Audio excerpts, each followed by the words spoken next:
아버지가 되시며 우리의 삶의 주관자가 되시는 여호와 하나님을 찬양합니다.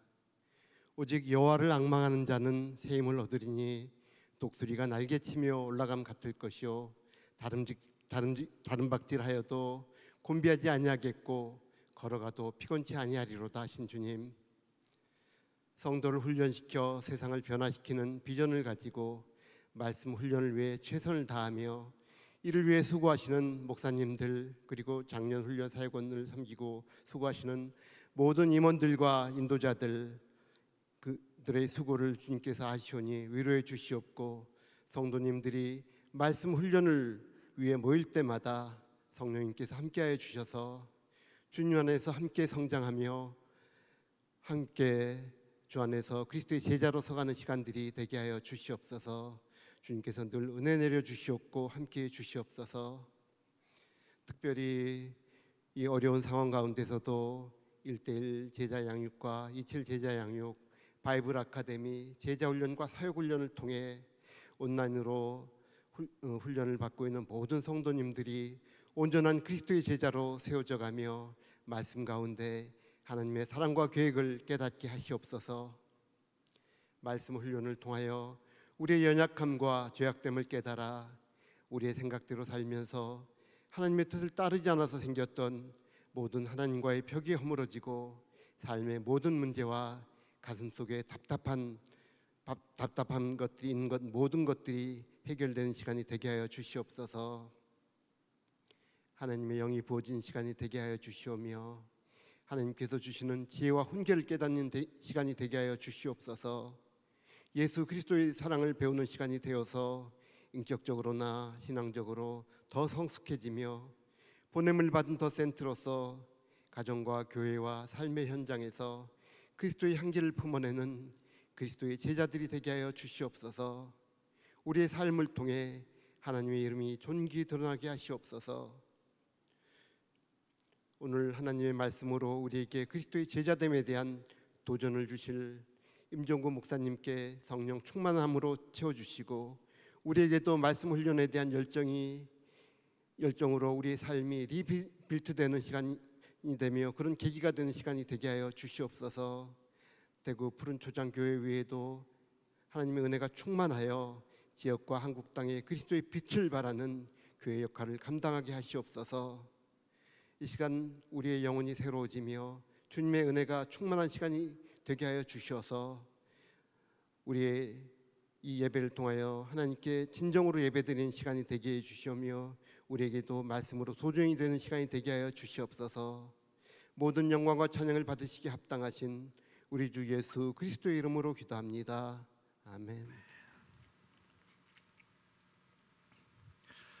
할렐루야. 우리 사는 성도님들, 이제 오늘 벌써 1일 부흥회 5번 타임 중에 4번째가 되었습니다. 우리 신실하게 하나님의 말씀 앞에 나와서 예배하는 성도님들, 또 온라인으로 똑같이 사모하는 마음으로 예배하는 우리 성도님들 참 감사를 드립니다. 성경을 보면 우리 예수님께서 지상 사역을 마치시고 주님께서 제자들에게 마지막으로 부탁하신 것이 있습니다. 땅 끝까지 가서 한 사람 한 사람 제자 삼으라는 지상 명령을 주셨습니다. 제자 삼는 사역은 모든 교회가 하고 있지만 참 모델이 될 정도로 제자 사역을 잘 하시는 분이 있습니다. 제가 한 2년쯤 전에 우리 전임자셨던 노창수 목사님 계시는 남가주 사랑의 교회에서 제자 사역, 제자 훈련 포럼이 있었습니다. 그때 가장 제자 사역을 잘 하시는 한 분을 한국에서 모시게 되었는데, 그때 모신 분이 우리가 오늘 듣게 될 임종구 목사님이십니다. 목사님께서는 교회를 참 오늘까지 신실하게 제자 훈련화 시킨 교회, 그냥 교회를 다니는 사람이 아니라 한 사람 한 사람이 참 아름다운 제자로 세워진 한국에서도 아주 경과하게 쓰이는 참 좋은 교회 목사님이십니다. 목사님께서는 제가 가르친 대학교에서 박사 공부를 하셨는데 제가 가르친 제자이기도 합니다. 그러나 훨씬 목회로는 저의 선배가 스승이 되시는 분이십니다.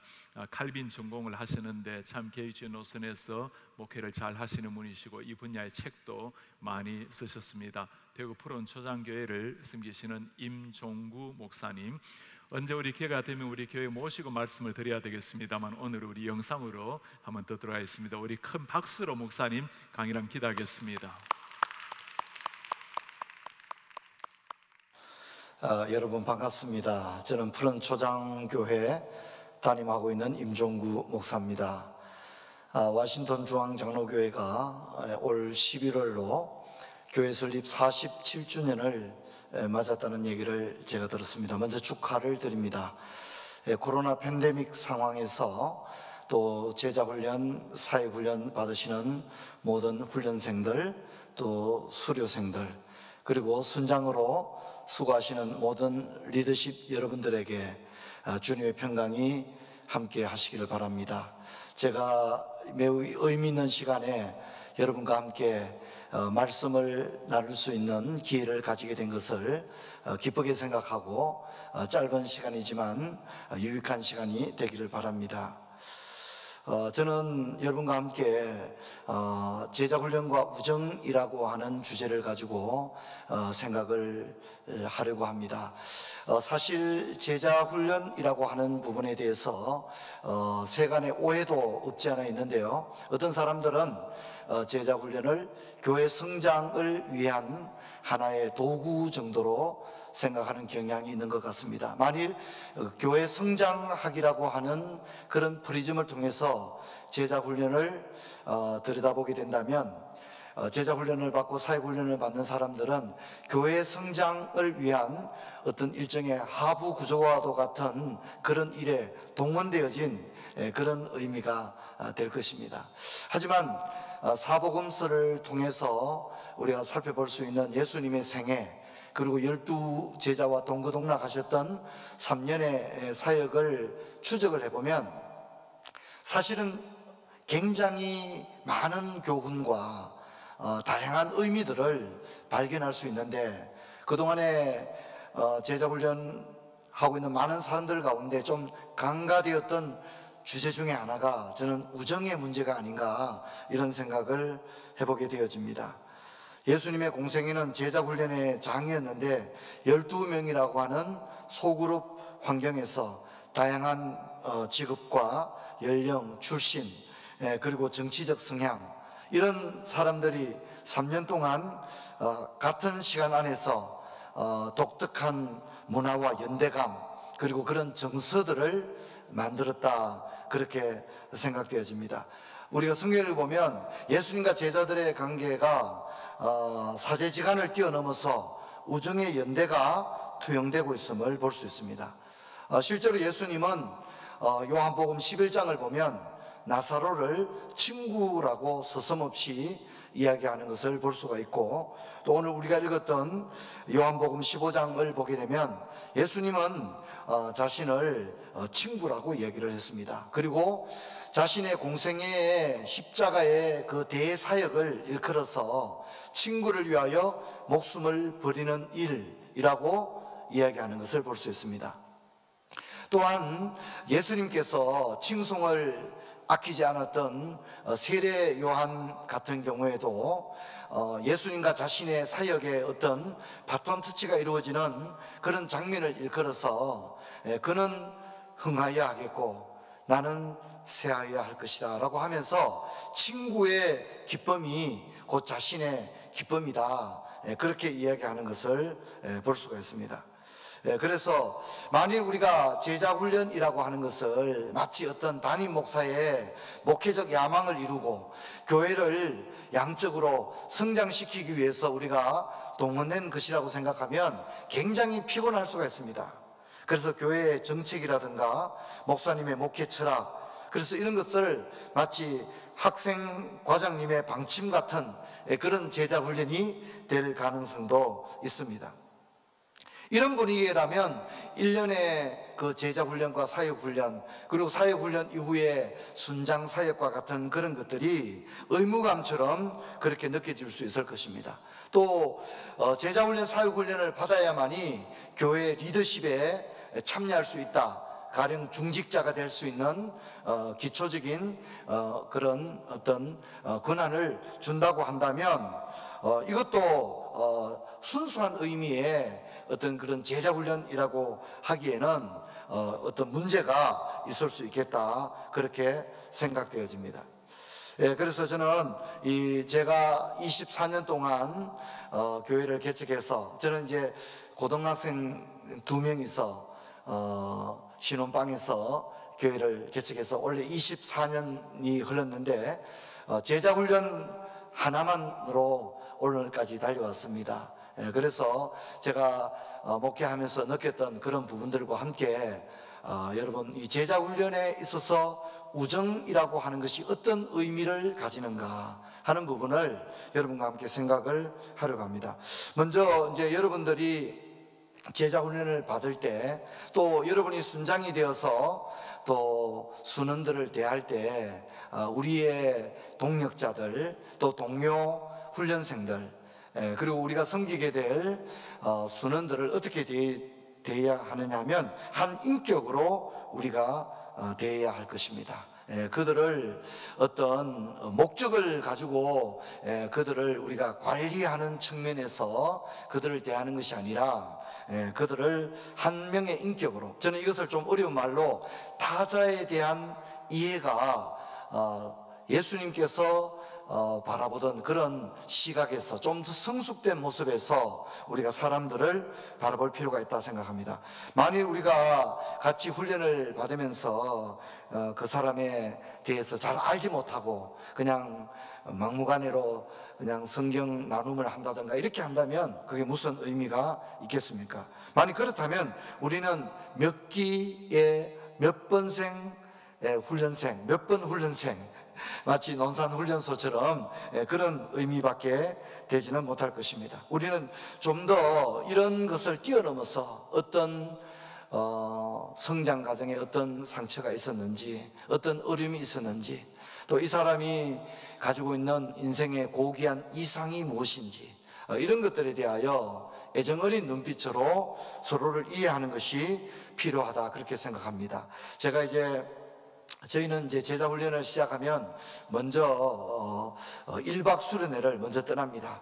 가서 무슨 공부하고 이런 것이 아니라 가서 서로에 대해서 충분히 알아가는 시간을 먼저 가지게 되어집니다. 제가 24년 동안 제자훈련하면서 가장 기억에 남는 것은 1박 수련회를 떠나서 밤이 깊도록 살아온 이야기를 나누는 가운데 어떤 형제님이 자신의 과거에 대한 이야기를 했습니다. 그것은 너무 우리 모두를 깜짝 놀라게 하는 것이었습니다. 그 형제는 정말 기공자 타입이었고 정말 좋은 명문 가문에서 자랐을 법한 그런 기공자 타입의 그런 집사님이셨습니다. 실제로 좋은 학교도 나오셨고 좋은 회사에서 일하고 있을 뿐만 아니라 교회에서도 진짜 다루지 못할 악기가 없을 정도로 굉장히 실력 있는 그런 집사님이었습니다. 그런데 이 집사님이 서로 우리의 살아온 이야기들, 또 자신의 배경들을 이야기하는 가운데 놀라운 얘기를 했습니다.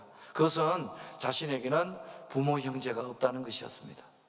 그는 시설에서 유년기를 보내며 성장을 했고 오늘까지 나왔는데 자신의 이런 배경을 아는 사람은 아무도 없고 한 번도 그런 이야기를 해본 적이 없지만 함께 제자훈련을 받아나가는 제자반 동기생들에게는 자신의 실제 모습을 솔직히 이야기하고 또 함께 서로 이해하고 또 자신도 다른 사람을 이해하기 위해서는 자신의 삶을 기꺼이 이야기하고 싶었노라, 그렇게 이야기를 했습니다. 우리가 이제 그런데 어떻게 그렇게 악기들을 다루지 못하는 악기가 없이 어떻게 다 악기를 잘 다루느냐 이렇게 물었더니 그 집사님 대답이 자기가 시설에 있는 동안에 시설에 있는 형들에게 많이 괴롭힘을 당했는데 괴롭힘을 당하지 않기 위해서 원장님이 좋아하는 악기 연주를 잘하면 좀 더 관심을 많이 받기 때문에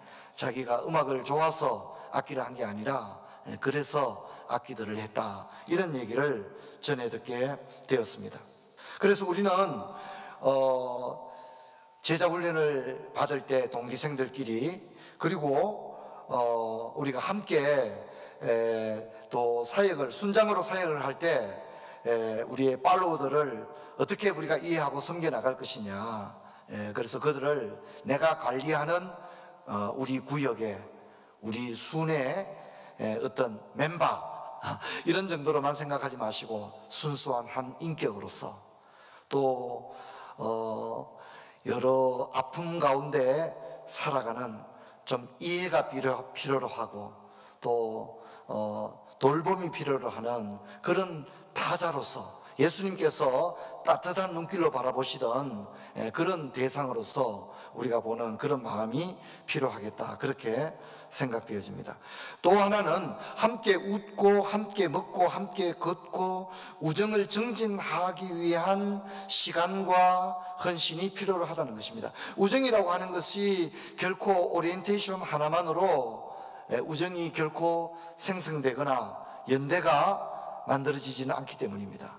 그렇기 때문에 우리는 우정을 증진하는데 물론 이제 진심으로 대해야 되겠지만 우정을 증진하는 데는 반드시 시간이 필요하다는 것입니다. 시간을 투자하지 않고 우정을 쌓는 것은 불가능합니다. 그래서 저는 이제 제자훈련 하게 되면 특히 남자 제자반 사역반 같은 경우에는 등산도 많이 하려고 노력합니다. 또 함께 취미 활동도 같이 하려고 노력하고요, 스키를 같이 배운다든가 또 30대 젊은 집사님들과는 서핑을 함께 강좌를 받고 또 서핑을 함께 하기도 했습니다. 테니스를 함께 레슨을 받고 배우기도 하고 이런 시간들을 함께 했습니다.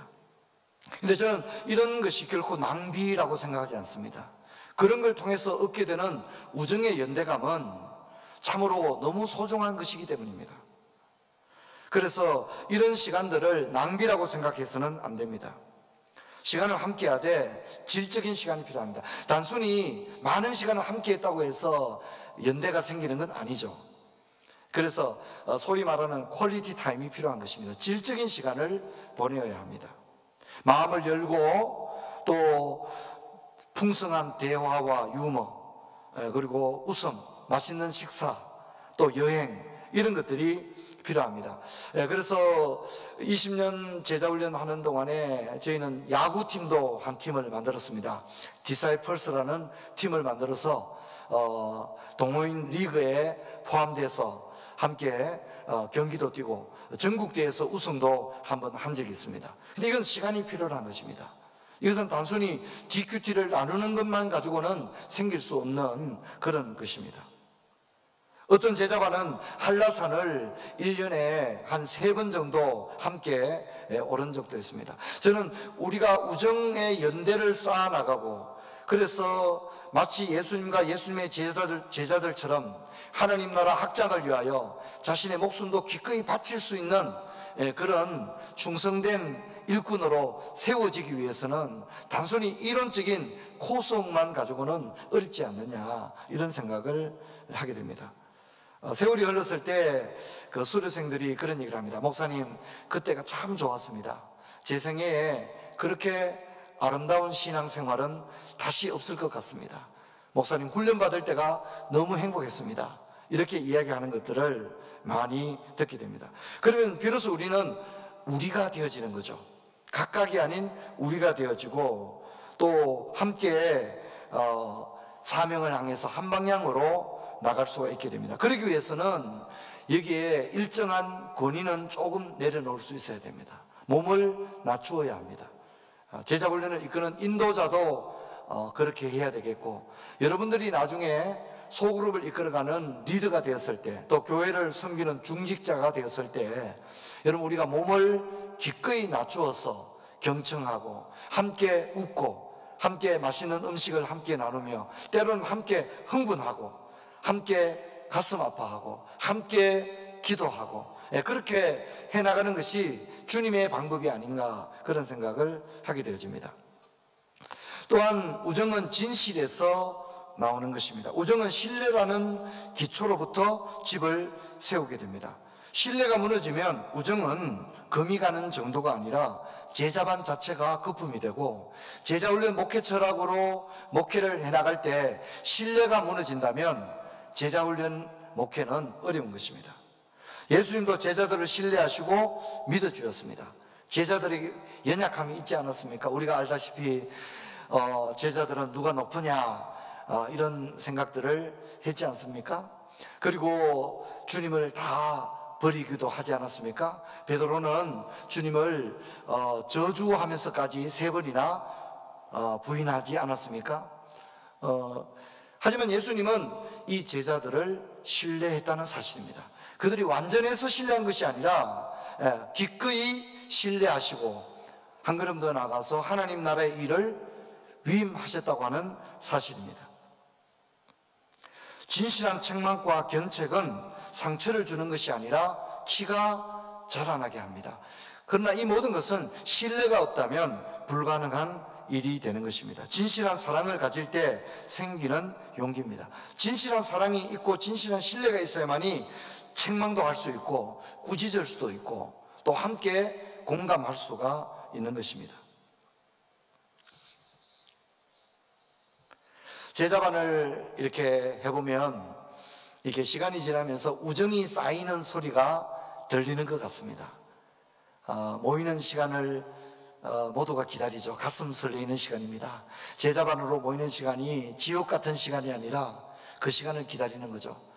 그래서 목사님, 우리가 제자반 시간 말고도 또 따로 또 더 모였으면 좋겠습니다. 그렇게 이야기를 합니다. 정규적인 어떤 일정한 코스웍이 있지 않습니까? 뭐 MT를 간다든가 1박 수련회라든가 가을 소풍이라든가 이런 게 있지만 그것 외에도 더 보고 싶어 하고 더 모이기를 원하고 모였어도 이제 시간이 되어서 이제 각자 집으로 돌아가야 되는데 아쉬운 겁니다. 좀 더 시간을 함께 하고 싶고 또 좋은 음식이 있으면 이거 함께 같이 나누자고 또 좋은 볼거리가 있으면 함께 좀 우리가 이런 시간을 가지고 싶다고 그런 이야기를 하게 되는 것입니다. 이런 소리, 웃음이 나고 또 기쁨이 넘치는 그런 소리는 건강한 웃음이고 건강한 소리입니다. 또 우정이 깊어지는 것은 이렇게 소리로만 들리는 게 아니라 눈으로도 보입니다. 얼굴에 미소죠.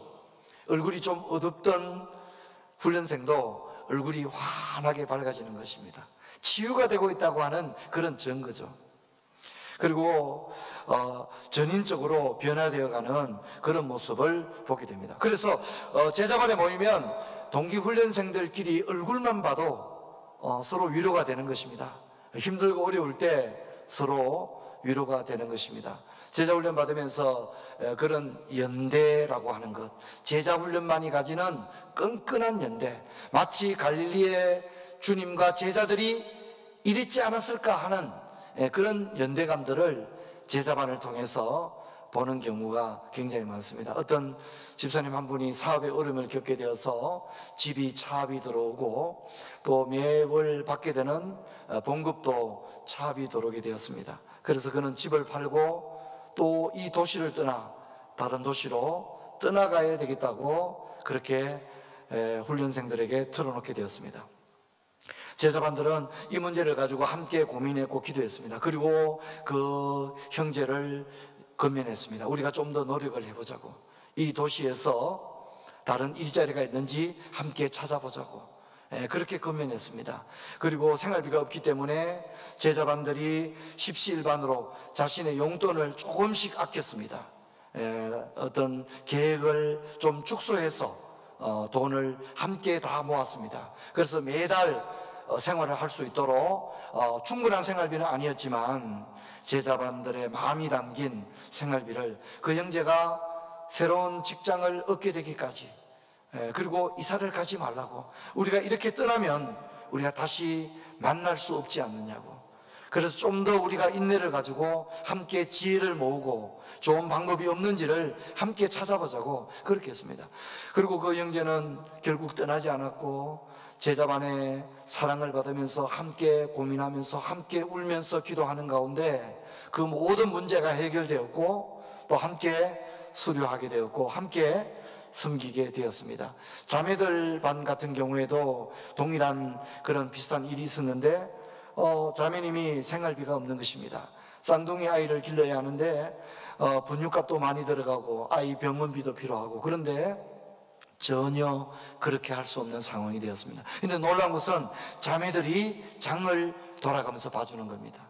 매일 그 집에 꼭 필요한, 쌍둥이를 키우면서 필요한 분유와 또 식구들이 함께 먹을 수 있는 식료품들, 이런 것들을 장을 매일 돌아가면서 장을 대신 봐주는 겁니다. 그리고 병원에 갈 때 돌아가면서 함께 병원에 가서 병원비를 대납하고 아이들 예방주사도 맞게 하고 그렇게 하는 것을 봤습니다. 저는 제자훈련을 24년 동안 해오는 가운데 정말 이 제자반은 이보다 더 강력한 팀이 있겠는가, 이보다 강력한 연대를 가진 팀이 있겠는가, 그런 생각을 정말 많이 하게 되었습니다. 그래서 제자반을 하면서 힘들다기보다는 제자반에서 오히려 제가 인도자지만 제가 오히려 힘을 얻고 위로를 받고 돌아오는 경우를 많이 봤습니다. 현대인들은 참 외롭습니다. 실제로 마음을 나눌 사람이 없습니다. 지금 우리 한국은 참 사회가 많이 어렵습니다. 1년에 엄청난 사람이 아주 좋지 못한 선택을 합니다. 하루에도 37명, 하루에 37명이 극단적인 선택을 지금 하고 있는 것이 대한민국 사회입니다. 현대인들이 실제로 외롭습니다. 특히 지금 우리나라는 1인 가정이 가장 많습니다. 성도들 모두가 외로운 것입니다. 사랑이 필요로 한 것입니다. 사실 교회에서 우리가 은혜도 받아야 하고 성경도 공부해야 되겠지만 정말 저들에게 성경만 공부한다고 해서 모든 것이 채워졌느냐? 전인적인 목회를 생각할 때는 모든 것이 채워졌다 이렇게 말하기는 어려운 것 같습니다. 현대인들은 그들의 근거 집단을 보면 하나같이 경직되어 있습니다. 집안, 회사, 교회도 점점 형식적이고 사무적인 관계로 변해가고 있습니다. 그런데 제자훈련마저 인문학 강좌를 듣는 것처럼 딱딱하다면 어떻게 되겠습니까? 저는 이 시대의 인간미와 낭만이 실종된 것에 대해서 애통합니다. 적어도 기독교 신앙은 생명의 종교이고 찬송의 종교이고 기독교는 사랑의 종교입니다. 하지만 교회에 와서 우리가 끝없는 족보 이야기와 변론만을 일삼는 논쟁의 종교가 된다면 어떻게 되겠습니까? 초등학문에 머물러 상식조차 기대할 수 없는 터무니없는 신앙은 더더욱 우리들에게 어떤 위로를 주지 못할 것입니다.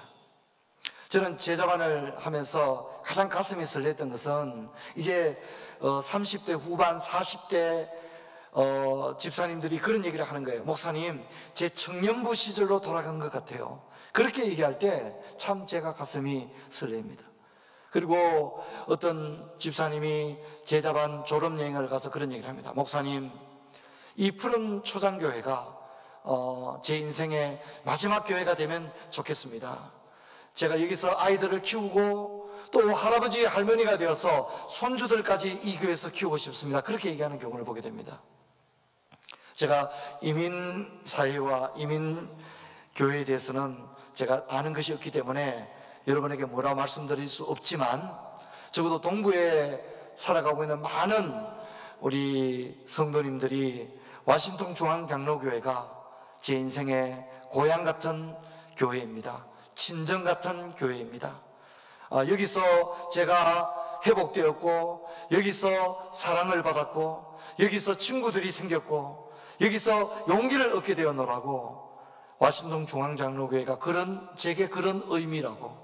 그래서 제가 비행기를 타고 동부에 올 때마다 여기가 내 고향이기 때문에 여기에 가까이 오면 올수록 제 마음이 편안해지고 든든해지는 것을 느낍니다. 그것은 바로 와싱턴 중앙장로교회와 목사님과 장로님, 권사님, 그리고 제자반 사역반 동기생들과 또 우리 소그룹의 형제자매들이 있기 때문입니다. 그렇게 고백할 수 있는 이 도시가 특별한 것은 제가 살고 있는 이곳에 와싱턴 중앙장로교회가 있기 때문입니다.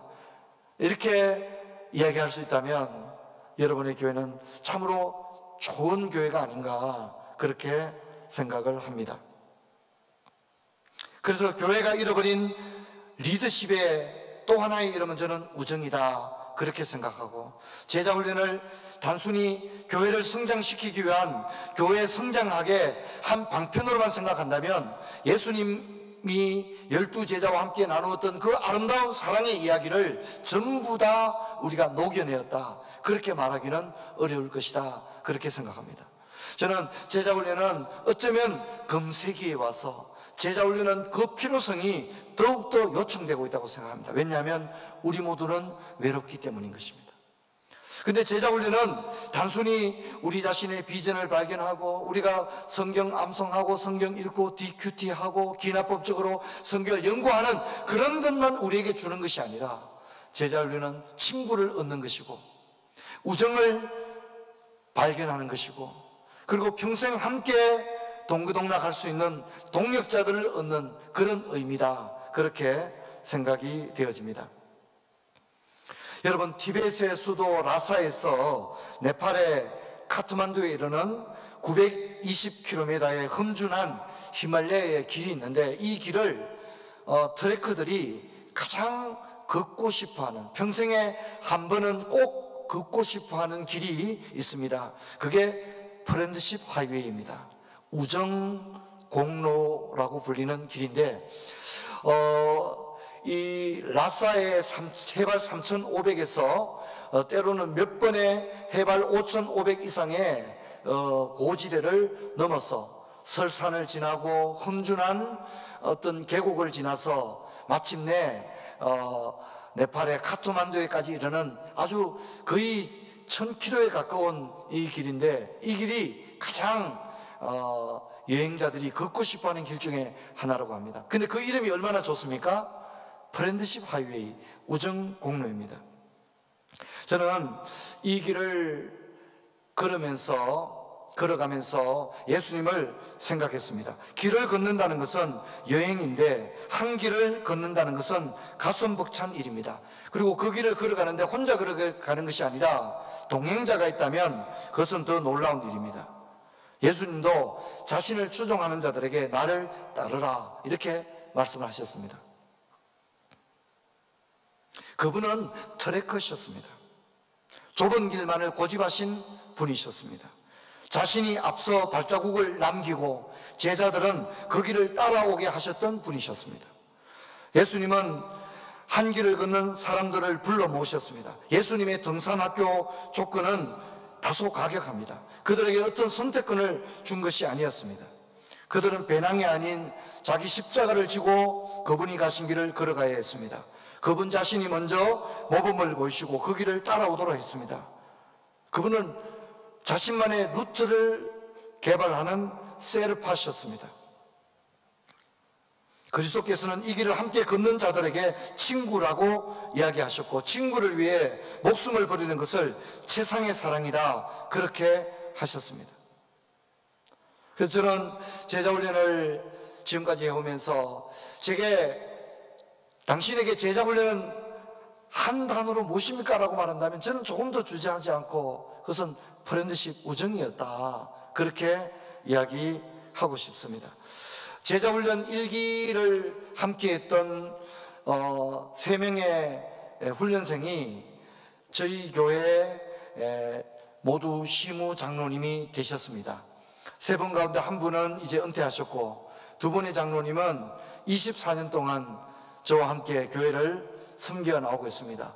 우리 교회 그 외의 다른 리더십들도 모두가 제자훈련, 사역훈련을 함께했던 동력자들입니다.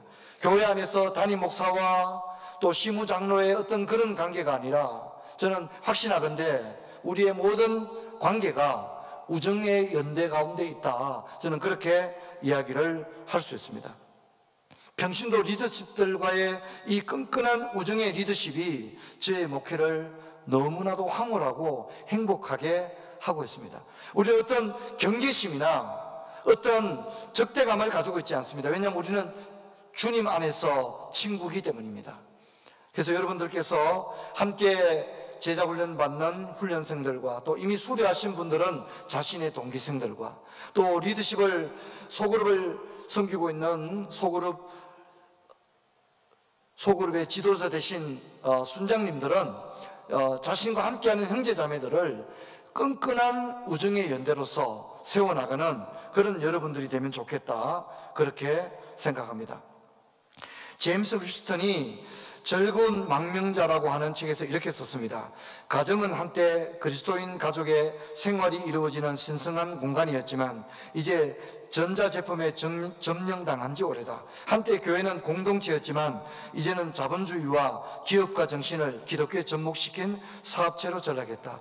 따라서 기술의 무제한적인 공세를 이대로 무비판적으로 받아들이다가는 우리의 삶 전체가 초현실주의에 장악되고 말 것이다, 그렇게 이야기를 했습니다.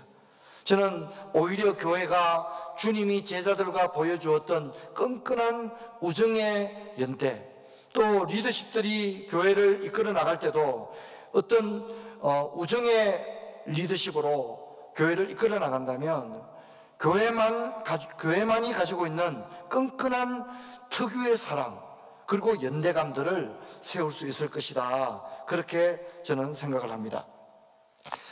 저는 아울러서 여러분과 한 가지 더 나누고 싶은 것이 있는데, 그것은 우리가 제자훈련을 받을 때 우리의 어떤 부분들을 발전시킬 것인가, 향상시킬 것인가, 또 우리가 제자훈련을 하시는 인도자 되신 목회자들이라면 훈련을 받는 훈련생들에게 어떤 부분을 우리가 좀 터치해 줄 것인가, 또 소그룹을 이끌어가는 리더들이라면 자신의 팔로워들에게 어떤 구체적인 신앙의 성장을 가르쳐 줄 수 있을 것인가, 이런 부분에 대해서 10가지를 제가 좀 빠르게 간략하게 좀 살펴봤으면 좋겠습니다.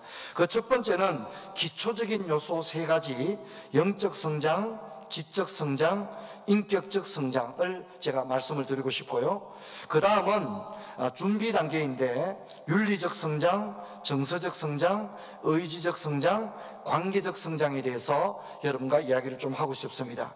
자, 이렇게 기초와 준비 과정을 거쳤다면 어떤 일종의 열매가 있지 않겠습니까? 제자훈련의 열매, 신앙 성장의 열매가 있지 않겠습니까? 저는 3가지 정도로 생각을 하고 있는데요. 첫째는 경제적 성장이고, 두 번째는 문화적 성장이고, 세 번째는 사회적 성장입니다. 이것이 신앙의 꼬린 지점이죠. 열매인데요. 제가 이런 것들을 여러분과 함께 나누어 보려고 합니다. 제자훈련을 받게 되면 우리가 영적으로 성장을 해야 됩니다. 그러면 영적 성장이라고 하는 것이 무엇이냐면, 영적 성장은 신앙적 측면에서 생각할 수 있는 능력을 기르는 것입니다.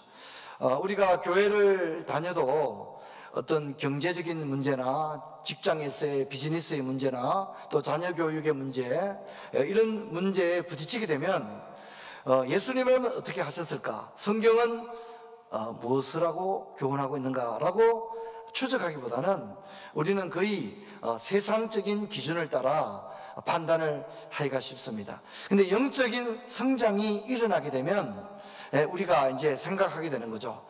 하나님은 어떻게 생각하시겠는가, 이 문제에 대해서. 성경은 여기에 대해서 어떤 교훈을 주고 있는가, 이런 데 대해서 생각을 하게 됩니다. 가령 우리 순장 집사님은 이 문제에 대해서 내게 어떤 충고를 하실까, 이런 것들을 고려하게 된다는 거죠. 이것이 영적인 성장이다, 저는 그렇게 생각합니다. 물론 이제 이 올바른 영적 성장을 위해서는 가장 기초적인 성경 말씀이 기초가 되어야 되는 것은 두말할 것도 없습니다. 영적인 성장은 바로 성경으로부터 오기 때문입니다. 그래서 몇 마디의 어떤 선문답과 같은 그런 걸 통해서 어느 날 갑자기 벼락치기로 영적 성장이 오지는 않습니다. 믿음은 들음에서 난다고 했고, 그리스도를 아는 지식 가운데서 우리가 자라가야 하기 때문에 우리가 착실하게 제자훈련의 성경 읽기, 암송, 또 설교 요약, 또 경건서적 읽기, 그리고 큐티, 이런 것들을 해나가는 가운데 나도 모르는 사이에 영적 성장이 일어나는 것을 경험할 수 있습니다. 영적인 근력이 생긴다랄까요? 그렇게 이야기를 할 수 있을 것입니다. 여러분이 이제 소그룹의 리더라면 이제 여러분의 속한 그 소그룹의 팔로워들이 신앙이 성장하고 있는가 어떻게 알 수 있느냐? 이제 금방 말씀드린 대로 순장 집사님, 제가 자녀 교육에 딜레마가 있는데 성경은 어떻게 교훈하고 있나요? 순장님이라면 제게 어떤 영적인 조언을 해줄 수 있습니까? 라고 묻는다면, 혹은 기도 제목을 부탁한다면 그것은 영적 성장이 일어나고 있다고 하는 증거가 되는 것입니다. 그런데 어떤 문제가 있는데도 분명히 모몬 교회를 다니고 있는데 어떤 문제가 발생했음에도 불구하고 그것을 신앙적 차원에서 접근을 전혀 시도하지 않는다면 그에게는 아직 교회는 다니고 있지만 영적 성장이 일어나고 있지 않다, 그렇게 이야기를 할 수가 있습니다. 또 영적 성장의 하나의 어떤 우리가 그 현상을 알 수 있으려면 성경에 대한 관심이 촉발되는 것을 알 수 있는데 그것이 지적인 성장입니다. 여기서 말하는 지적인 성장은 세상의 인문학적 지식을 말하는 게 아니라 하나님을 아는 지식을 말하는데, 이제 이 사람이 성경 말씀에 관심을 가지는 거죠. 목사님 설교를 듣고 잘 이해가 안 되는 부분은 이제 소그룹 리더들에게 질문하는 거죠. 이게 무슨 얘기인지 모르는데 좀 설명을 해달라고 하는 거죠. 성경을 읽다가도 의문점이 있으면 이걸 좀 풀어달라고 이야기를 하게 됩니다. 그리고 목사님 지난주 설교가 내게 너무 은혜가 되었다, 그냥 립 서비스가 아니라 진심 어린 그런 얘기를 합니다. 성경에 대한 관심, 교회 올 때도 이번 주에 어떤 말씀을 목사님이 설교하실까, 그게 너무 설레이는 거죠. 그것은 지적인 성장이 오고 있다고 하는 그런 증거가 되어지는 것입니다. 물론 이제 이런 것으로부터 신앙은 좀 더 높은 차원까지 나가야 하는데요. 이제 나중에 이제 소그룹을 이끄는 지도자가 되기 위해서는 더 높은 차원의 관심이 저는 필요하다고 생각합니다. 기독교 교리에 대해서도 일정 부분 알아야 되고, 교회의 역사에 대해서도, 교회사에 대해서도 일정 부분 지식을 가질 필요가 있다고 생각합니다. 그리고 할 수 있다면 표준 문서들에 대해서도 함께 읽고 나눌 수 있다면 그의 영적인 성장과 아울러 하나님을 아는 성경적 지식이 함께 늘어가면 그런 더 많은 사람을 효과적으로 도울 수 있는 그런 사역자로 세워질 수 있다, 그렇게 생각이 되어집니다. 이렇게 하나님의 말씀을 함께 공부를 하고 하다 보면 이제 묵상을 즐겁게 하게 되고 성경을 상고하고 또 성경대로 살아가는 것을 진정한 기쁨으로 알고 살아가게 되는 그런 은혜가 있게 되어집니다. 이렇게 되면 이제 소위 말하는 어려움에 처한 사람을 말로 어떻게 도와줄 줄 아는 굉장히 그 변정법적인 방어 능력을 가진 그런 그리스도인이 될 수 있다고 생각합니다. 세 번째는 인격적 성장인데 주님을 닮고 싶어 하는 그런 마음인 거죠. 제가 이제 교회에서 틴에이저들 입교를 할 때에 제가 물어봅니다.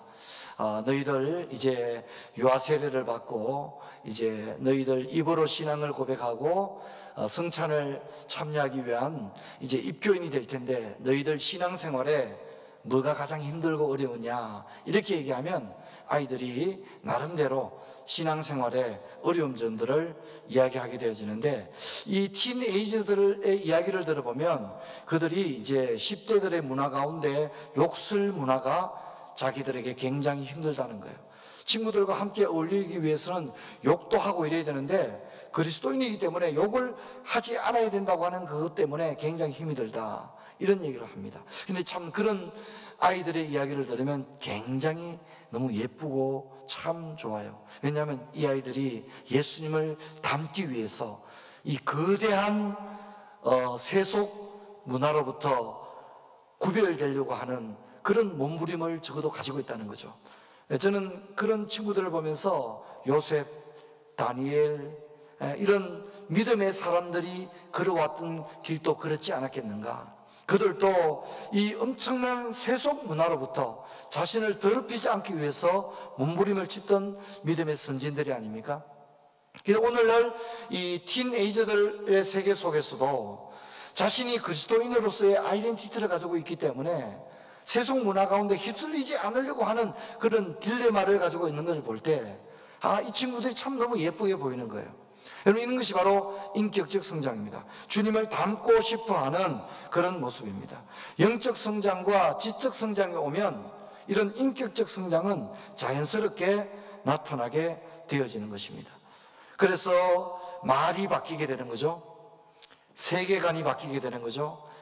삶의 우선순위가 바뀌게 되는 거죠. 대인관계가 바뀌게 되는 거죠. 얼굴 표정이 달라지지 않겠습니까? 이런 것이 인격적 성장입니다. 그래서 믿지 않는 직장 동료들이 보고 요즘 좀 몸 달라진 것 같다고, 예전보다 훨씬 더 밝아지고 또 긍정적인 사람이 된 것 같다고, 요즘 무슨 일이 있느냐고 그렇게 묻지 않겠습니까? 그래서 예수님을 품으면 자연스럽게 예수님의 향기가 전해지게 되지 않느냐, 그렇게 생각되어집니다. 자, 이 세 가지가 기초적인 것입니다. 기초적인 것입니다. 그래서 영적인 성장, 지적인 성장, 인격적 성장이 먼저 오게 되는 것입니다. 이러면 이제 이 사람의 신앙이 비약적으로 성장하고 또 나아가서 열매를 맺게 되는 그런 준비 단계가 들어간다, 그렇게 생각됩니다. 그래서 준비 단계에 4가지 정도를 고려해야 되는데, 첫째는 윤리적 성장입니다. 예수 그리스도와 함께 걷기 시작한 사람은 이제 자신의 행동과 언어에서 이전의 삶과는 다른 고상한 생활 양식으로 격상하고자 하는 열망을 가지게 됩니다. 그는 이전에 가졌던 세속적인 가치들이 덧없음을 알면서 새로운 가치관과 우선순위가 생겼기 때문에 거기에 맞는 삶을 살고자 합니다. 그는 저속한 언어를 버리게 될 것입니다. 또 세속적인 옷 입기와 또 모든 육체적인 것과 결별할 것입니다. 자연스럽게 밝고 거룩하고 고상한 것을 선택할 것입니다. 이런 열망과 결단은 그의 윤리적 수준을 전체적으로 끌어올리는 결과를 가져올 것입니다. 습관적인 거짓말과 간행적인 그런 죄들, 심지어 아무도 보지 않는 곳에서조차 신전의식을 가지고 자신을 더럽히지 않기 위해서 몸부림치게 되는 것입니다. 저희 교회에 이제 늦게 예수를 믿고 제자훈련을 받은 집사님이 이렇게 마을버스를 운행하는 그런 집사님이신데, 예수를 믿고 제자훈련을 받고 난 다음부터는 만일 예수님이 마을버스에, 내가 운전하는 마을버스에 탄다면 어떻게 생각하시겠는가? 그래서 그때부터는 마을버스를 운전하면서 마을버스에 타는 사람들을 다 예수님이 지금 내가 운전하는 마을버스를 타신다 생각하고 그렇게 운전을 했다고 합니다. 밝은 표정을 짓고 또 운전을 과격하게 하지 않고 조심해서 또 교통 신호등과 규칙을 잘 지키면서 친절하게 운전하기 위해서 그렇게 애를 썼다, 이렇게 간증하는 것을 제가 들었습니다. 이런 것이 바로 윤리적 성장인 것입니다.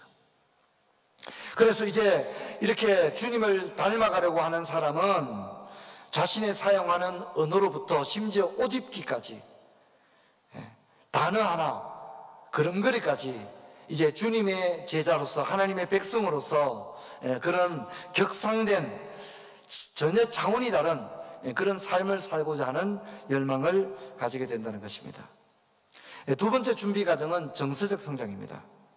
제가 이제 20년 이상 제자훈련하면서 가장 마음이 가는 항목이 바로 이 부분입니다. 진리와 함께하는 자에게는 기쁨이 있고 성령과 함께하는 자에게는 희락이라고 하는 열매가 있습니다. 예수님과 함께하는 자에게는 온유와 평안이 있는 것입니다. 하지만 되게 많은 경우에 크리스찬들이 세상에 믿지 않는 자들과 그 얼굴이 다를 바가 없다, 심지어 어둡다는 것입니다. 주님과 동행하는 사람이고 성령이 그 안에 내주함에도 불구하고, 이렇게 주님이 함께함에도 불구하고 그 얼굴이 여전히 어둡고 불안정하다면 그것은 뭔가 문제가 있지 않겠습니까? 그래서 저는 제자훈련에서 이 정서적 성장이 굉장히 중요하다고 생각합니다. 여러분, 우리가 사역반에서 로마서 8장을 암송하지 않습니까? 여러분, 로마서 8장을 영어로 암송하고 심지어 로마서 8장을 이렇게 거꾸로 암송을 한다 할지라도 표정이 어둡다면 무슨 의미겠습니까? 정말 다 죽어가는 사람처럼 세상에 온갖 낙심을 다 얼굴에 지닌 채 로마서 8장을 암송한다면 그것처럼 우스꽝스러운 모습이 어디에 있겠습니까? 물론 이제 예수님을 영접해도 정서적 그런 부분은 하루아침에 변화가 오지 않죠. 또 깊은 상처를 입은 사람이라면 어떻게 하루아침에 그 얼굴이 변할 수 있겠습니까? 하지만 우리가 적어도 예수님을 20년, 30년 믿어왔다면 분명히 정서적인 변화가 와야 하고 정서적 성장이 와야 할 것입니다. 그래서 밝은 웃음과 미소, 경쾌한 목소리와 또 생명의 대화를 나눌 수 있어야 할 것입니다. 저는 그래서 할 수 있다면 우리 훈련생들이 정서적인 성장을 가져올 수 있도록 그들의 얼굴 표정도 유심히 보려고 노력합니다. 그리고 무엇이 저렇게 힘든가? 무엇 때문에 저렇게 억눌려 있는가? 무엇 때문에 저렇게 자유하지 못한가? 무엇 때문에 저렇게 초조해야 하는가? 저는 그런 데 굉장히 관심이 많습니다. 그래서 참으로 주님을 만난 사람이라면 적어도 그 얼굴에서부터 구원자를 만난, 하나님을 만난 그 변화가 얼굴에서부터 와야 되지 않느냐, 이런 생각을 합니다. 그것이 저는 정서적 변화다, 그렇게 생각합니다. 그리고 이제 세 번째 우리가 신앙의 성장을 위한 어떤 준비 과정은 뭐냐면 바로 의지적 성장입니다. 의지적 성장이란 실천력을 말하는데, 이제 제자훈련을 해보면 많은 경우에 특히 자매들이 그런 얘기합니다. 목사님, 이론적으로는 다 알겠어요. 그런데 기분이 내키지 않아요. 그렇게 얘기를 합니다. 가령 이제 제자훈련 숙제를 한국은 이렇게 추석이라든가 설날 같은 명절이 있지 않습니까? 그럴 때 이제 시댁을 방문해서 어떤 숙제를 냅니다. 그러면 자매들이 표정이 단박에 아주 어두워지는 걸 볼 수 있습니다. 목사님, 다 알겠는데요, 기분이 내키지가 않아요. 그렇게 얘기를 하는 경우를 보게 되어집니다. 근데 여러분, 마음은 원인데 육신이 약해요 라고 말한다면 아직도 제자훈련, 사회훈련을 제대로 받았다고 보기는 어렵습니다. 로마서 8장을 보면 우리가 육신대로 살면 반드시 죽을 것이로되 영으로서 몸의 행실을 죽이면 살리라 하지 않았습니까? 그래서 우리는 성령으로 사는 사람입니다. 우리 내 자신의 기분, 감정, 나의 참 연약하기 이럴 데 없는 그런 어떤 결단, 이것으로는 사실 우리가 아무것도 할 수가 없죠. 그래서 우리는 의지력이 필요한데 이 의지력을 발동할 수가 있어야 됩니다. 그래서 시댁을 방문하는 일은 우리가 감정적으로는 참 쉽지 않은 일이지만 의지력을 발동시킬 수 있어야 한다는 것입니다. 믿음에 지정의의 요소가 있지 않습니까? 그러니까 우리가 의지적인 부분에 있어서도 이렇게 의지력을 활용할 수 있는 그런 능력, 그렇게 될 때 신앙이 성장합니다. 가령 우리가 새벽 기도회를 나온다고 합시다. 감정적으로는 힘듭니다. 피곤해. 혹시 비가 오는 게 아닐까? 오늘 하루만 쉬고 싶어. 그럴 수 있지 않습니까? 하지만 기도를 해야 된다고 하는 것을 우리는 다 알고 있습니다. 그러면 그때는 어떻게 되죠? 감정을 호소해서는 사실은 어렵습니다. 그때는 의지력을 구동시키는 겁니다. 의지력의 버튼을 누르는 겁니다. 가야 해. 지금은 기도할 때야. 지금 기도해야만 해.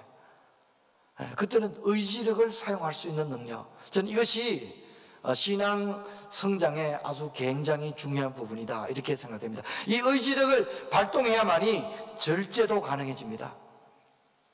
신앙의 절제라고 하는 부분도 의지력을 가동할 때만이 절제가 가능할 수 있지 않겠습니까? 용기도 발동시킬 수 있지 않겠습니까? 이게 다 의지력을 발동시킬 수 있는 그런 것, 이것이 우리 신앙의 어떤 큰 성장을 위한 하나의 준비라고 생각됩니다. 마지막으로는 관계적 성장입니다. 전인적 성장에서 지금까지 살펴봤던 지적 성장, 영적 성장, 인격적 성장, 그리고 윤리적, 정서적, 의지적 성장을 살펴봤는데, 이것과 아울러 또 하나의 준비가 필요한 것은 뭐냐면 바로 관계적 성장입니다. 마치 집을 완성하기 위해서 4개의 기둥과도 같은 것이 바로 윤리적, 정서적, 의지적, 그리고 또 하나가 관계적 성장입니다.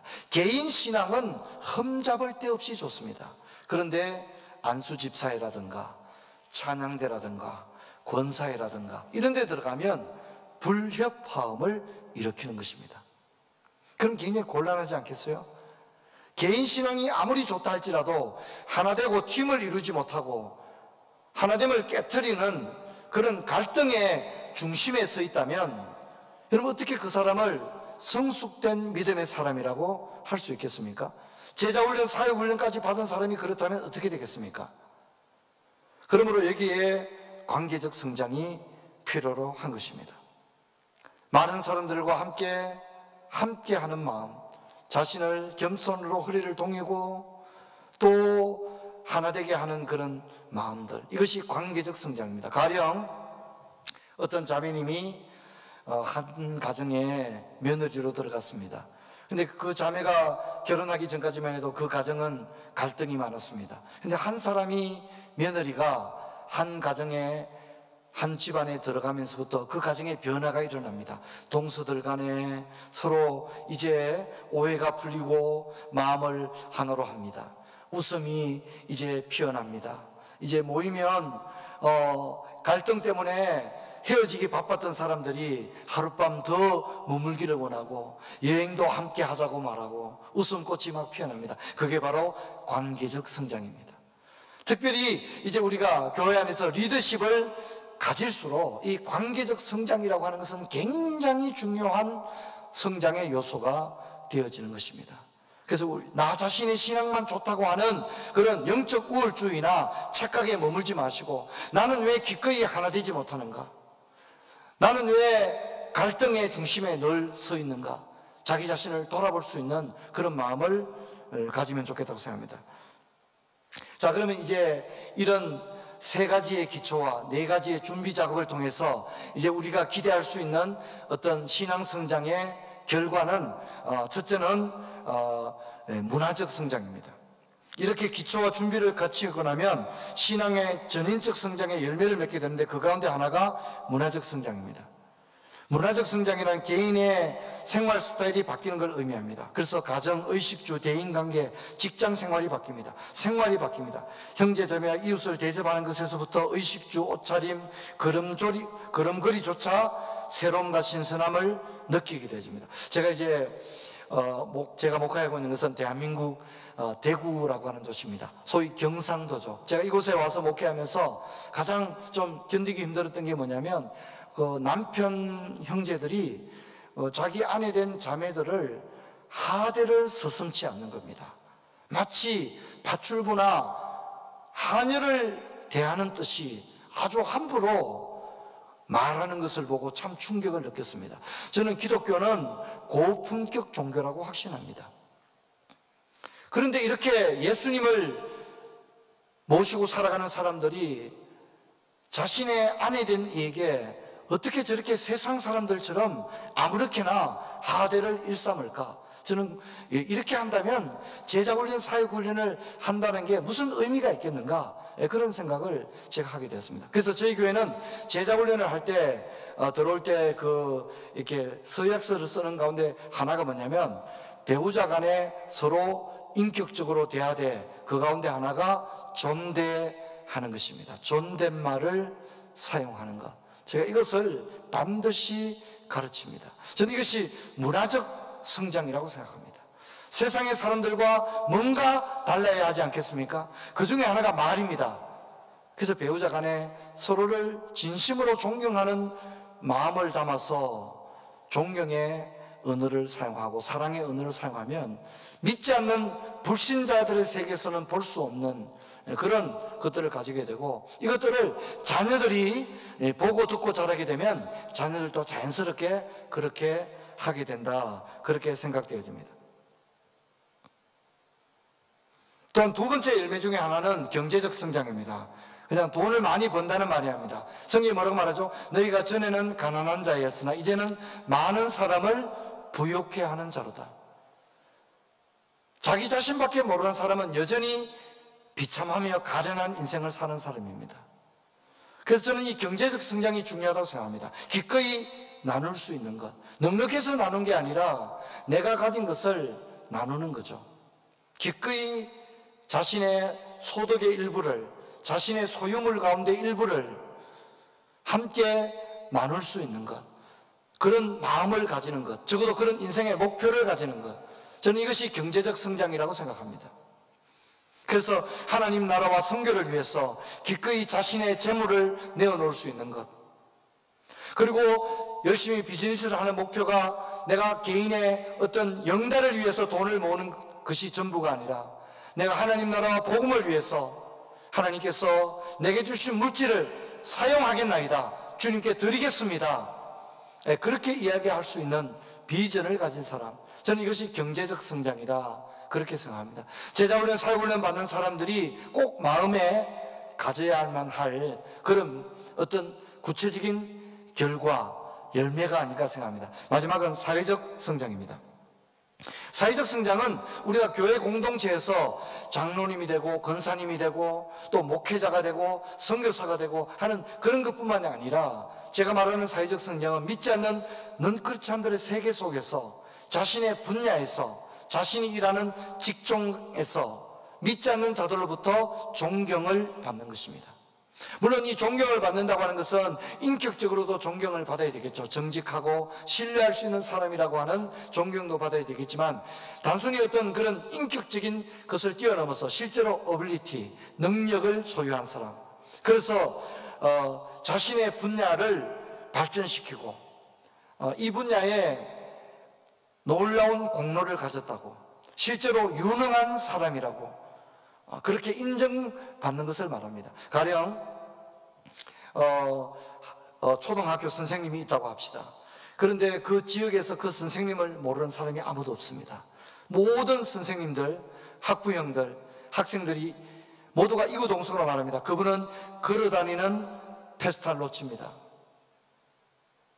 저는 저런 선생님이 다니는 교회라면 저는 그 교회를 나가고 싶습니다. 저는 이것이 사회적 성장이라고 생각합니다. 여러분, 우리가 교회 안에 와서 인정받는 것도 중요하지만 어떻습니까? 교회에서 인정받는 것이 쉬운 일입니까? 믿지 않는 불신자들의 세계 속에서 인정받는 것이 쉬운 일입니까? 여러분, 불신자들의 세계 속에서 인정받는 것이 훨씬 더 힘들다는 것을 우리는 알 수 있습니다. 불신자들의 세계 속에서 우리가 크리스찬으로서 인정을 받는다면 하나님께 영광을 돌리는 일이 될 것이고, 우리가 세상에 빛과 소금이 되는 일이 될 것입니다. 여러분, 우리 모두가 이런 열매를 지니기를 바랍니다. 문화적인 성장, 경제적인 성장, 사회적인 성장, 저는 이것이 최종 열매라고 생각합니다. 제가 이제 10가지를 말씀드렸는데 이 항목을 체크리스트를 해서 한번 자신을 돌아보는데 사용해도 좋다고 생각합니다. 훈련을 받고 있는 훈련생들은 이런 부분에서 발전이 올 수 있도록 노력하시고, 인도자라면 훈련생들에게 그런 부분에 발전이 있도록 자극을 주면 좋겠습니다. 소그룹 리더라면 자신의 팔로워들이 이런 부분에서 성장할 수 있도록 지적하는 것이 아니라, 집사님은 관계적인 것이 좀 부족해, 정서적인 것이 좀 부족해, 이렇게 지적하라는 말이 아닙니다. 지체의 연약함을 본다면 그것을 위해서 기도하면서 그런 것이 배양될 수 있도록 남모르게 기도하고 자연스럽게 이끌어서 그런 부분에 있어서 놀라운 변화가 온다면 더 아름다운 쓰임을 받지 않겠습니까? 저는 이것이 전인적인 성장이다, 이렇게 생각이 되어집니다. 이런 것이 제가 앞에서 말씀드렸던 이 제자훈련과 우정이라고 하는 연대 속에서 이런 항목들이 더 잘 성장하고 발전하는 것을 저는 24년 동안 제가 경험하고 느꼈습니다. 아무쪼록 다시 한번 와싱턴 중앙장로교회 47주년을 축하드리고, 제자훈련, 사역훈련, 영성수련회로 모인 모든 형제자매님들을 대한민국 대구에서 축복하고, 또 언제 다시 여러분의 얼굴을 대면한다면 진심으로 여러분을 축복하고 싶습니다. 그리고 오늘 함께 나눈 이 말씀이 여러분의 사역과 여러분의 신앙과 생에 매우 유익하게 되기를 주의 이름으로 축원합니다. 제가 기도하고 말씀을 맺도록 하겠습니다. 하나님 아버지 은혜와 사랑을 감사합니다. 하나님께서 워싱턴 중앙장로교회 형제 자매들 그리고 제자훈련 사역훈련 훈련생들과 수료생들 순장들 가운데 복을 주시고 하나님 우리가 교회에서 형제 자매로 만나 제자훈련을 통해서 우정의 연대로 맺어지게 하시고 또한 전인적인 성장을 가져올 수 있는 그런 저희를 되게 하여 주옵소서. 주 예수 그리스도 이름으로 기도하옵나이다. 아멘. 우리 목사님 감사합니다. 멀리 한국에서도 박수 소리 듣고 계실 것 같아요. 이 시간에 우리가 다 같이 우리 목사님 귀한 말씀 주셨는데 이 말씀 기억하고 다시 한번 되새기면서 함께 기도의 제목 나누고 하나님 앞에 간절하게 기도하면서 나가기를 소원하는데요. 몇 가지 기도 제목을 파워포인트에 띄워드리도록 하겠습니다. 이 기도의 제목들 여러분들 보시고 그리고 또 마음 가운데 진실함으로 하나님 앞에 고백하면서 기도의 자리로 나아갈 수 있기를 바라는데요. 먼저 팬데믹 상황입니다. 여러 제자훈련, 사역훈련, 그리고 27, 1대1, 바이블 아카데미 여러 가지 말씀 훈련들이 온라인으로 진행이 되고 있습니다. 온라인으로 진행이 되고 있지만 그 진행되고 있는 자리마다 우리 성령 하나님께서 강력하게 역사하여 주시길 간절히 소원하면서 여러분들 기도해 주시길 바랍니다. 오늘 목사님께서도 잘 말씀해 주셨습니다. 우정 그리고 균형 잡힌 성장이 일어나야 된다고요. 훈련받는 자리에서 정말 예수 그리스도 안에서 사랑으로 말미암아 우정이 싹트게 되고 그 우정이 발전하고 정말 서로를 자기의 몸처럼 서로 사랑할 수 있는 그런 우정의 관계들이 나타나기를 소원하면서 기도해 주시고요. 그리고 균형 잡힌 성장이 일어나는 훈련의 자리들 될 수 있도록 여러분들 위해서 기도해 주시길 바랍니다. 다양성 안에서 서로를 존중하는 모습 되게 하여 주시고 우정으로 서로 사랑하는 그리고 서로에게 위로와 힘이 되는 훈련 되게 하여 주시고 외로움이 사랑으로 풍성해지는 그런 삶을 경험하는 훈련의 자리가 되게 하여 주시옵소서 기도해 주시길 바랍니다. 그리고 두 번째로 훈련생들의 가정과 삶 가운데 예수님께서 주인과 스승이 되어 주셔서 어려움을 지혜와 능력으로 이기게 하시고 주님을 더욱 의지하며 승리하는 제자들 되게 하여 주시옵소서 기도해 주시길 바랍니다. 자기의 판단과 지혜와 경험으로 그 길을 결정하고 그 길을 나아가는 것이 아니라 훈련을 통하여 우리 주님을 스승 삼고 주인 삼아서 여러 삶의 어려움들을 이기고 승리하며 하나님의 사람들로 그 땅을 걸어가는 그들의 삶의 자리에서 멋지게 이기면서 사랑하는 우리 훈련생들 될 수 있기를 기도해 주시길 바랍니다. 특별히 안목의 정욕과 그리고 육체의 정욕과 이생의 자랑이 많은 유혹들이 되어서 그들을 넘어뜨리려고 할 겁니다. 훈련을 받을 때 그들의 삶을 많은 것들이 유혹할 거예요. 여러분들 이 시간 훈련생들이 이 방송을 통해서 그리고 또 이 자리에 와서 기도하고 있다면 그리고 훈련생들을 위해서 기도해 주시는 분들이 이 자리에 있다면 하나님 우리 훈련생들이 모든 유혹과 그리고 모든 욕망들을 전부 다 이기게 하여 주시고 예수 그리스도 그 아름다운 형상을 닮아가는 우리 훈련생들이 되게 하여 주시옵소서. 그리고 마음의 치유가 일어나게 하여 주시고 가정의 회복이 일어나게 하여 주시고 직장과 사업의 온전함을 이룰 수 있는 우리 훈련생들 되게 하여 주시옵소서 기도해 주시길 바랍니다. 그리고 세 번째로는 우리 36주 훈련을 인도하는 제자사역 인도자 목사님들 위해서 여러분들 기도해 주시길 바라고요. 그리고 순장님들과 1대1, 27 인도자들 바이블 아카데미를 인도해 주시는 많은 훈련 인도자들을 위해서 기도해 주시길 바랍니다. 하나님 인도자들이 먼저 하나님 앞에서 변화되는 심령들 되게 하여 주시고 하나님 리더들이 되게 하여 주시옵소서. 예수 그리스도의 인격으로 모범을 보이며 그들을 삶으로 영향을 끼치는 그런 인도자들 되게 하여 주시옵소서. 또 인도자 목사님들이 훈련받는 지체들에게 사랑을 받는 인도자들 되게 하여 주시고 그리고 예수 그리스도의 사랑을 흘려보내는 그런 넉넉한 품성과 인격의 소유자 되는 우리 인도자 목사님들 되게 하여 주시옵소서 기도해 주시길 바랍니다. 그리고 마지막으로 우리 교회의 표어가 무엇입니까? 성도를 훈련시켜 세상을 변화시키는 교회입니다. 이 시간 함께 기도하며 나아갈 때 하나님 우리 교회 우리 하나님께서 주신 표대로 성도를 훈련시켜 세상을 변화시키는 교회가 되게 하여 주시옵소서. 어둡고 혼탁한 이 사회와 문화 가운데 우리 하나님의 말씀으로 이 세상을 이기게 만드는 성도들을 훈련시키는 교회가 되게 하여 주시옵소서. 그래서 우리 주님께서 원하시는 소금과 빛의 사명을 감당하는 그러한 성도들로 잘 훈련시켜서 세상을 변화시키는 그러한 교회가 되게 하여 주시옵소서. 그러한 하나님의 나라를 이루어가는 공동체가 되게 하여 주시옵소서라고 이 기도의 제목 하나님 앞에 올려드리며 시간 주여 한번 우리 주님 앞에 간절히 부르짖으며 기도하며 나아가도록 하겠습니다. 함께 기도하겠습니다. 주여, 아버지 하나님, 이 시간 저희들 목사님을 통하여 귀하고 좋은 아버지 하나님 강의를 배웠습니다. 하나님, 임종우 목사님의 강의를 통하여 들은 것처럼 하나님 우정과 성장이 저희들 가운데 일어나게 하여 주시옵소서. 하나님, 특별히 팬데믹 상황으로 진행되고 있는 여러 온라인 사역들, 하나님이 사역 가운데 훈련 가운데 우리 하나님께서 더욱 은혜를 허락하여 주시길 바랍니다. 아버지 하나님, 서로 떨어져서 직접 만날 수 없지만 직접 대화하며 눈을 마주하며 아버지 하나님 저희도 훈련받지 못하지만 하나님 있는 자리에서 성령님의 역사하심을 경험하게 하여 주시고 하나님 다양성 안에서 서로를 존중하며 우정을 나누며 서로 사랑으로 하나 되어지는 하나님 훈련의 자리들 되게 하여 주시옵소서. 하나님, 서로에게 위로와 힘이 되는 하나님 그런 훈련이 되게 하여 주시고 하나님 위로와 사랑으로 풍성해지는 삶을 경험하는 훈련의 자리들이 되게 하여 주시옵소서. 27과 1:1 바이블 아카데미 하나님 제자 훈련과 사역 훈련, 하나님 모든 훈련을 통하여 정말 주님께서 바라고 기뻐하시는, 우리 주님께서 기대하시는 하나님 그런 훈련자들, 주님의 일꾼들, 하나님의 사람들이 하나님 성장하고 세워질 수 있는 하나님 훈련의 자리들 되게 하여 주시옵소서. 아버지 하나님, 훈련생들의 가정과 삶 가운데 예수 그리스도께서 주인 되어 주시고 스승 되어 주시는 놀라운 역사들이 있게 하여 주시옵소서. 아버지 하나님, 그들의 생각과 경험과 지혜와 판단이 아닌 우리 주님을 따라가며 우리 주님을 주인 삼고 우리 주님께 아버지 온전히 의지하며 그들의 삶 가운데 승리자 되시는 주님을 따라가며 그 승리를 만끽할 수 있는 이기는 삶을 살아가는 하나님 우리 훈련자들 될 수 있도록 하나님께서 함께하여 주시옵소서.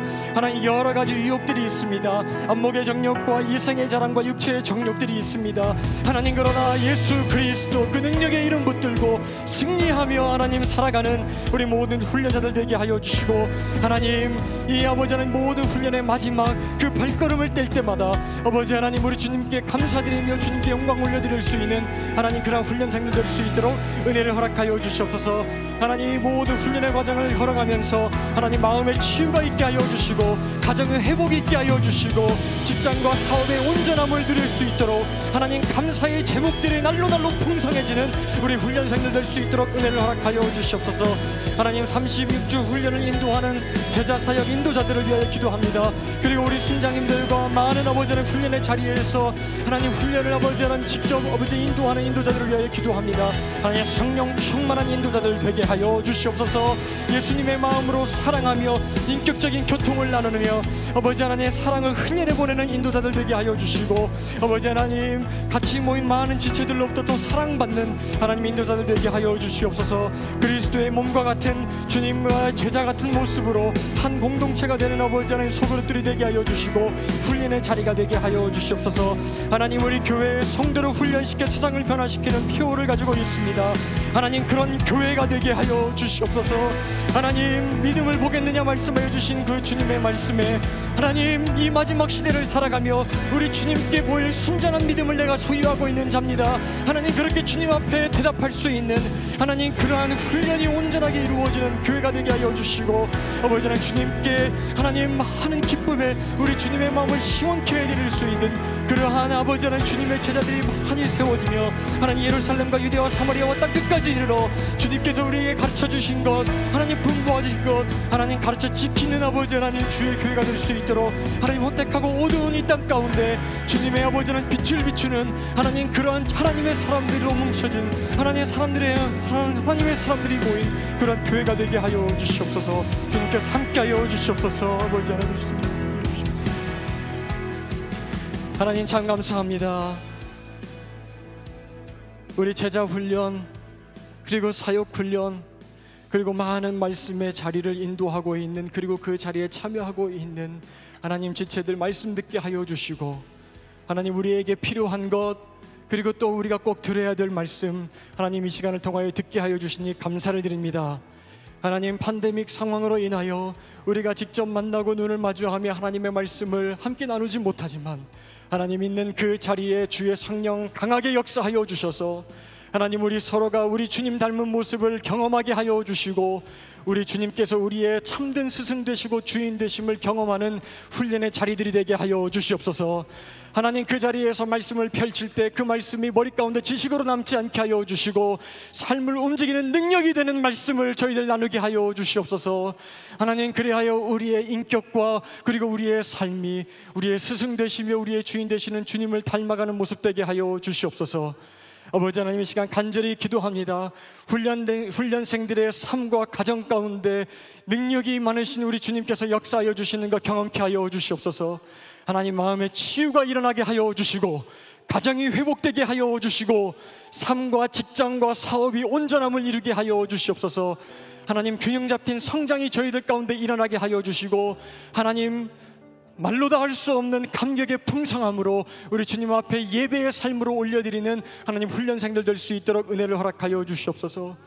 하나님, 많은 유혹들이 우리의 삶 가운데 닥쳐올 때 성령님께서 주시는 능력을 붙들고 하나님, 그 유혹들을 이기며 먼저 이기신 우리 주님을 따라 승리의 노래를 부를 수 있는 우리 훈련자들 다 될 수 있도록 은혜를 허락하여 주시옵소서. 36주 훈련과 하나님 많은 훈련의 자리에서 인도하고 계시는 인도자 목사님들과 인도자들 주님께서 성령 충만케 하여 주셔서 우리 주님을 의지하며 그들이 먼저 주님 앞에서 성품이 변화되고 우리 주님의 모습을 먼저 보일 수 있는 모범의 인도자들 될 수 있도록 하나님께서 함께하여 주시옵소서. 하나님, 성도로 훈련시켜 세상을 변화시키는 교회로 저희들을 불러주셨습니다. 하나님, 혼탁하고 어두운 이 땅 가운데 한 줄기 강한 빛이 되어 하나님 이 땅을 변화시키는 소금과 빛의 역할을 감당하는 교회들 되게 하여 주시옵소서. 케이스피스가 되게 하여 주시옵소서. 우리 주님께서 저희들에게 분부하여 우리들에게 명령하여 주신 말씀들을 가르쳐 지키는 교회가 되게 하여 주시고 예루살렘과 유대와 사마리아와 땅끝까지 이르러 우리 주님의 마음을 시원케 해드리는 온전한 제자 삼는 교회가 되게 하여 주시옵소서. 하나님, 이 시간을 통하여 말씀 듣게 하여 주셨으니 감사합니다. 이 말씀이 하나님 그냥 한 귀로 듣고 한 귀로 흘려버리는 시간 되지 않게 하여 주시고 우리 마음 가운데 하나님 심기운 생명력 있는 씨앗과 같이 저희들 마음판에 새겨져서 하나님 30배, 60배, 100배의 아름다운 결실을 맺는 저희 모두가 되게 하여 주시옵소서. 훈련하는 모든 우리 훈련생들과 그리고 훈련을 인도하는 모든 인도자들 한 마음과 한 뜻으로 하나님의 나라를 온전히 세우길 간절히 소원하오며 사랑이 많으신 우리와 함께 하시는 우리의 온전한 주인 되시며 스승 되신 예수님의 이름으로 간절히 간구하며 기도합니다. 아멘. 여러분들의 개인적인 기도의 제목 하나님 앞에 올려드리며 시간 나가도록 하겠습니다.